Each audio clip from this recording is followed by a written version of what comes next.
Bom, gente, nessa aula nós vamos estudar um pouco sobre a estrutura das formações savânicas. É baseado nesse modelo que é chamado de Two-Layered System. Nesse modelo, né, traduz ele para o português, ele é chamado de sistema de duas camadas. Esses autores, eles no começo da década de 80, eles estudaram e propuseram um modelo que pudesse explicar essa estrutura das savanas, principalmente baseado na competição das raízes das espécies abaixo do solo em relação a recursos limitantes. Nesse modelo, então, eles assumem que água e nutrientes são recursos limitantes para as espécies que ocorrem em savanas. Dessa maneira, se tem um recurso limitante, isso vai gerar uma competição por esses recursos no perfil do solo. E como a gente sabe que nessas formações savânicas existe uma predominância de espécies herbáceas, uma camada de espécies herbáceas, e em cima tem vários elementos lenhosos, como espécies arbóreas e espécies de arbustos, existe uma diferença em função desses tipos de crescimento do sistema radicular e da profundidade do sistema radicular. E dessa forma, um grupo de espécies nessa camada seria mais teria uma vantagem na competição para as camadas mais superficiais do solo, e um outro grupo teria uma vantagem nas camadas mais profundas. Isso geraria, né, uma competição nesses estratos. Né? Então, só lembrando, principalmente por água e nutrientes. Então, como a gente estudou, né, na aula de fitofisionomia, o Cerrado estricto sensu é uma formação savânica, onde a gente tem essa predominância aí de espécies herbáceas nesse estrato inferior, como a gente consegue ver nesse esquema, nesse perfil que eu fiz. E tem vários elementos lenhosos, né? A presença de vários elementos lenhosos, compostos por árvores e arbustos. E se a gente tem essa estrutura para cima do solo, é de se esperar que para baixo, então dentro do solo, existe uma diferença na profundidade do sistema radicular das espécies, sendo que como a gente consegue ver aí, se a gente pegar essa espécie lenhosa, essa árvore, que está mais no centro do nosso esquema, do nosso perfil, as espécies lenhosas, as árvores principalmente, têm um sistema radicular mais profundo, então atinge um perfil profundo do solo. E as espécies herbáceas, como a gente pode pegar qualquer espécie herbácea pequenininha, que são essas verdinhas, né, que não tem nenhum componente lenhoso, elas têm um sistema radicular mais superficial. Então, a gente consegue, né, visualizar por esse esquema que tem uma separação, né, entre as espécies que predominam com o sistema radicular no perfil mais superficial, e essas espécies são principalmente herbáceas, e as espécies jovens lenhosas, e as espécies lenhosas adultas, elas possuem um sistema radicular mais profundo, que atinge uma camada do solo mais profunda. E isso vai influenciar nessa dinâmica de absorção de água e nutrientes e em qual perfil do solo essas espécies vão estar explorando.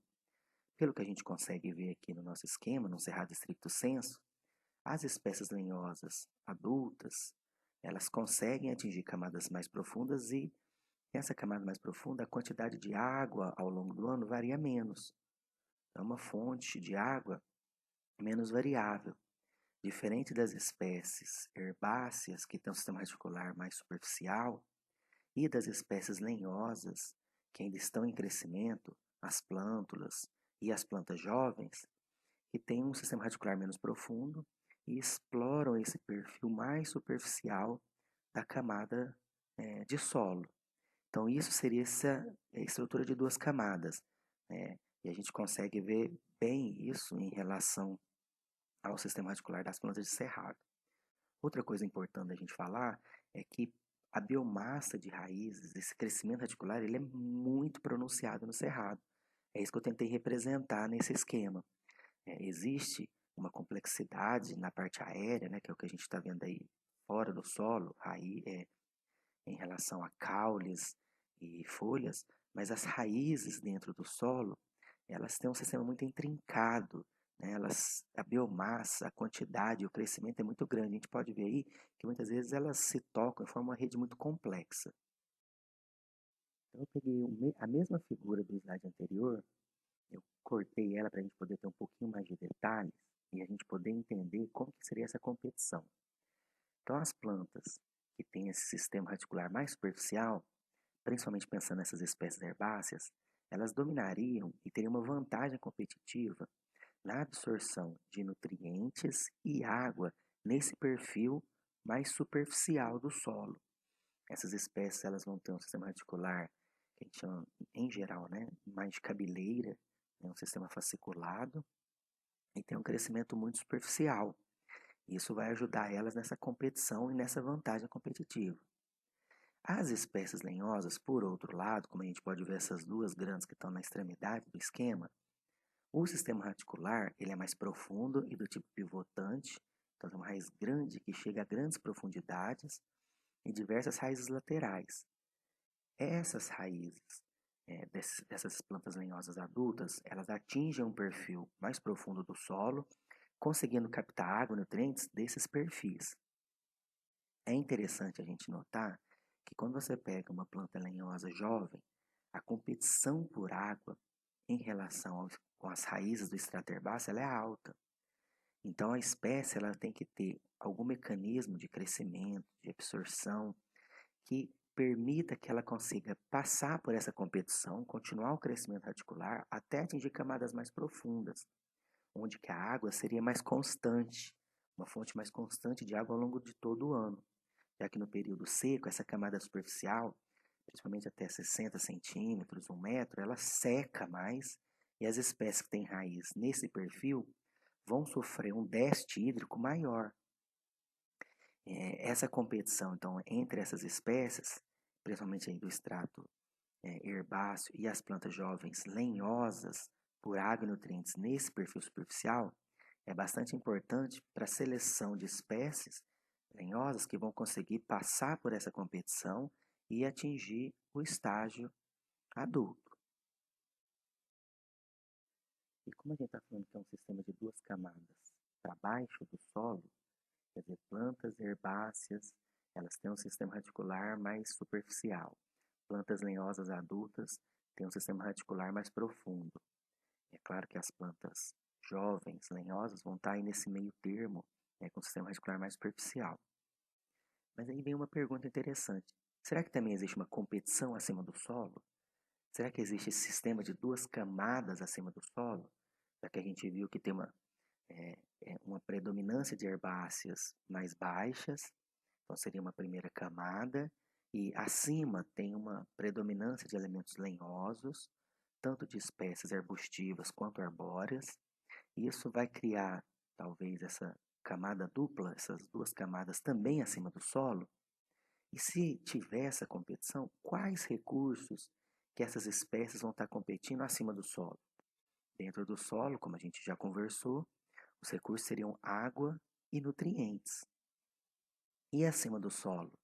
É importante também começar a pensar nisso. No próximo slide eu já vou mostrar esse modelo também, né, esse possível sistema de duas camadas acima do solo, para a gente poder ficar claro na cabeça quais seriam esses recursos e como essas espécies poderiam competir no cerrado estricto sensu, que é essa formação savânica na região do cerrado.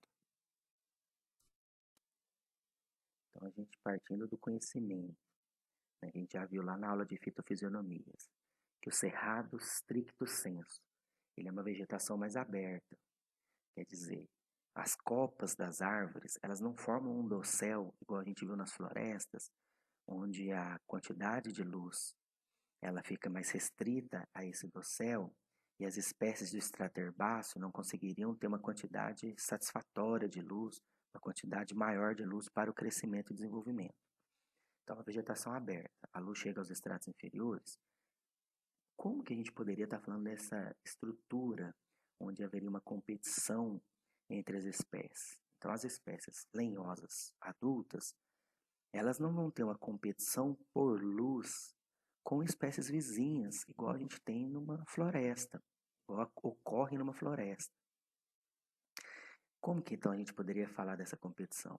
É claro que a gente tem que pontuar e lembrar, a gente vai discutir isso mais na aula síncrona, que dentro da copa de um indivíduo lenhoso, desse indivíduo arbóreo adulto, existe uma diferença da intensidade de luz que chega na parte exterior da copa para a quantidade de luz que chega na parte interior.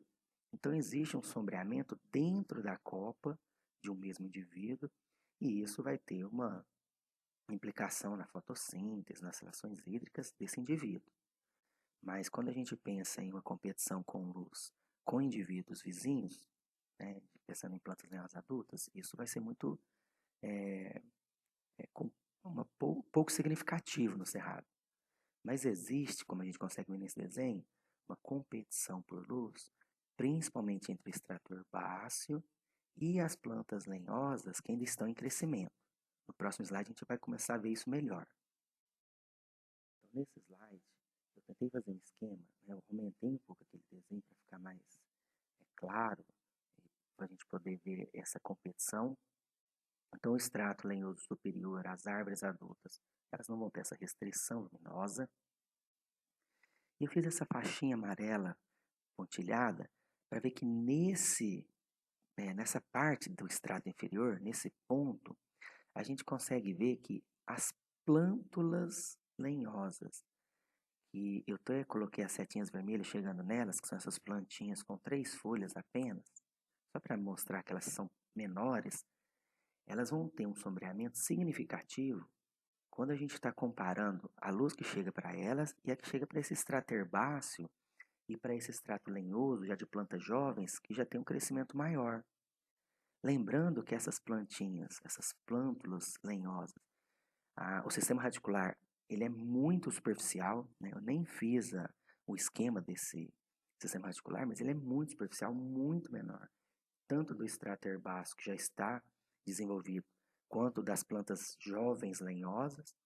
Então, existe uma competição abaixo do solo, é claro, e essa competição acima do solo, por luz, ela é extremamente importante para o estabelecimento e o desenvolvimento dessas plântulas jovens, lenhosas. Então, elas vão ter um sombreamento muito significativo e uma alta competição por luz. Então, assim, acima do solo, a gente até tem esses dois estratos, essas duas camadas de herbáceas e lenhosas. Só que as lenhosas adultas, elas não estão em competição por luz com as plantas herbáceas. E as herbáceas, a quantidade de luz que chega nesse extrato é uma quantidade já satisfatória para que a planta consiga se desenvolver. Mas existe essas duas camadas quando se pensa na competição por luz de plantas, ou plântulas, melhor dizendo, lenhosas, né, que são pequenas, e o extrato herbáceo e arbustivo, que já está desenvolvido na região do Cerrado Estricto Sensu. A gente já conheceu um pouco desse sistema de duas camadas, tanto para baixo quanto para cima do solo, sendo que para baixo a competição seria por água e nutrientes e para cima do solo para esse extrato mais baixo e as plântulas em relação à luz. É muito importante a gente falar que as plantas do cerrado, então, elas evoluíram ao longo de milhares de anos para essa sazonalidade em relação à chuva. As plantas lenhosas, arbóreas, têm um sistema radicular muito profundo, que atinge uma camada do solo onde a água é mais constante. E as plantas que estão em crescimento lenhosas e as herbáceas, elas estão num extrato, numa camada mais superficial, as raízes, e ao longo da seca existe um déficit hídrico, quer dizer, uma quantidade de água muito menor do que é necessária para essas plantas. Porém, foi estudado por alguns autores, não só no Cerrado, mas em diversos ecossistemas, mas também no Cerrado, que essas plantas lenhosas, que têm um sistema radicular profundo, elas conseguem absorver água ao longo de todo o ano, principalmente no período seco, onde o solo da camada superficial está mais seca, a quantidade de água que a planta consegue absorver lá do fundo, ela é redistribuída para essas camadas de solo mais seca, como eu tentei esquematizar aí nesse nosso perfil.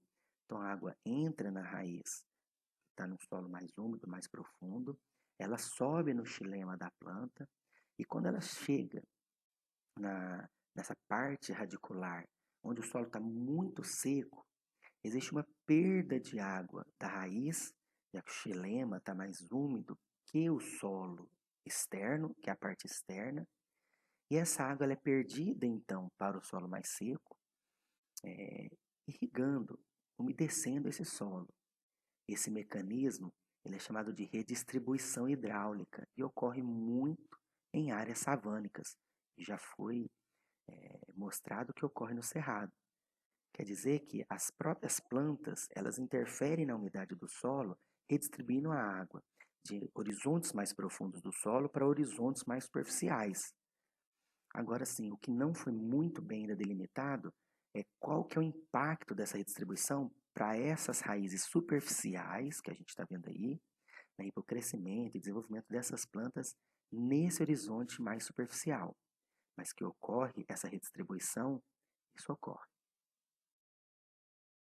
E nesse último slide, gente, a gente vai falar um pouquinho sobre como esses recursos limitantes, eles ajudam a manter a diversidade, a alta diversidade que é encontrada no cerrado.